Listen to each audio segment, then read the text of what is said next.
Hey y'all, Suki with Suki Shop. Tonight I'm going to show you how to use this engine and transmission flush made by Amsoil.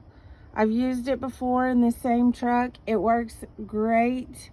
The only reason I have sludge problems again is from turbo failure and many other issues.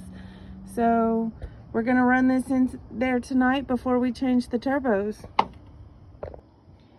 Now once you add your flush to your oil, put the cap back on, let her run for about 15 minutes.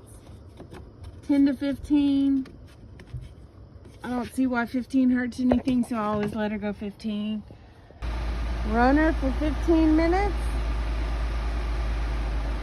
15 minutes. Drain the oil. There's some of the dirtiest oil.